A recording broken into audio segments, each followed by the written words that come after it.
the boss has 70% chance to reduce any buff duration on your team. What this means is when he counterattacks or lands basic attack on your allies, their immunity, right, turn will be reduced by 1. So after 2 turns, right, everyone needs to attack the enemies in order to gain the 2 turns of stun immunity, but the boss will have 70% chance to get rid of that every attack. So it's kind of RNG.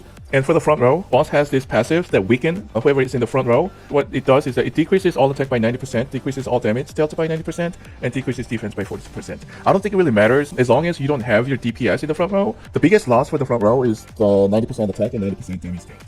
Yeah, it will be better to actually put a unit that doesn't not get affected by this too much. I'm using Alice in the front row. First skill, his attack, grants an additional 500% damage boost each time the number of targets in the back row is reduced by 1. What this means is that you have to have as many units as possible in the back row to reduce its damage. Jave is about to use his ultimate. You will have to block it with Evan's shield or Pascal's skill reset, which gives him damage immunity. For this skill, it's only 40 seconds. And the cooldown of this skill on the boss is 70 seconds. So on the very first rotation, you will be able to use this skill and use it again to block the boss's ultimate. So the first rotation is going to look like this, and I'm going to just use skill reset and then attack him again. When Evan's shield is not available in that rotation, you're going to use this Pascal's first skill to block the boss's ultimate. So you're going to see it's not that complicated, and let's dive into it. And when the battle starts, Lina is going to buff up the team, and the boss is going to use his first skill. If you have lower speed, it doesn't matter. You can start with Evan's shield after the boss uses his first skill. Okay, so this barrier is cast to block the boss's ultimate. Alright, so everyone's good. I'm going to try to do some damage here. Alright, I can use Pascal's skill reset and still be able to use it again to block the boss's ultimate because it only has 40-second cooldown. So I'm going to reset the skill and attack again. Okay, now I'm going to do some healing. This one. Or use heal. Alright, the boss is going to use his first skill now. And I'm going to block the boss's ultimate, his second skill, with Pascal's skill reset. You see that? So that will be enough to block boss's. Let me see. Pascal took 0 damage. I'm going to do one more attack. Evan's shield is going to be available this rotation, so I'm not worried too much about timing Pascal's skill reset.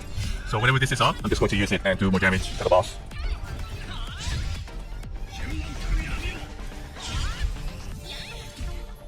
Just attack.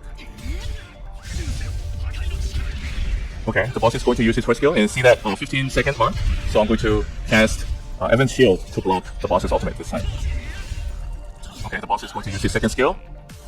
Yeah. Okay, I'm going to buff up and attack. Like I said, Pascal's skill reset only has 40-second cooldown, so I will be able to use this attack, right, and then use it again to block the boss's second skill. So I'm going to attack one more time. And I'll have to do some healing. Use heal. Okay, the boss will use his first skill after you heal, I think. Yep. And the boss is going to use his ultimate after. Oh, so yeah, so this is what I'm talking about. The boss still has chance to stun you. When you lose all the immunity on your hero from the 70% chance, right? The boss has 70% chance to remove one buff from your team, like one turn of the remaining buffs on your team. So if you have 2 turns, right, you usually get 2 turns from Evan's basic attack. See, you get duration 2 turns stun immunity. What happened here is the boss counterattacked my team and then removed and that actually landed on Pascal. And Pascal lost 1 turn of stun immunity, and the boss did another basic attack and it landed on Pascal and removed another turn of that stun immunity. So that's why he got stunned. This happens. I think there's nothing you can do about this. That's why I said it was RNG heavy. So if Pascal goes down, I just have to retry. I just have to do it again. I'm going to do some healing here. The boss will use his ultimate. And if Pascal dies, Pascal didn't die, so I'm just going to keep calm and continue the battle. If Pascal dies, then I have no choice but to retry. Okay. I'm going to, since Evan's shield is available, I'm not worried too much about timing Pascal's skill reset. So I'm just going to do as much damage as possible. I need more healing here. And need more healing.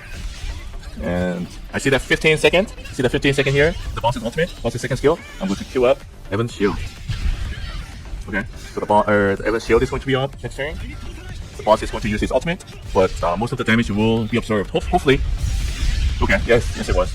Okay, in this situation, I'm just going to buff up and finish the boss with another attack from Pascal. Hopefully that's enough. Okay. Damn. 3 times in a row. He counterattacked 3 times in a row. Yeah, so that's it for Tower of Trials 2F. It's a new season. We have the new season now, and it's not that different from the last season. I hope this helps. And I hope that you know that you're not alone. If you get stunned and die, like it happened to me, it can happen to anyone. So he has 25% chance to counterattack. The boss has 25% chance to counterattack, but he counterattacked me 3 times in a row towards the end of the fight. So anything can happen. Anything can happen.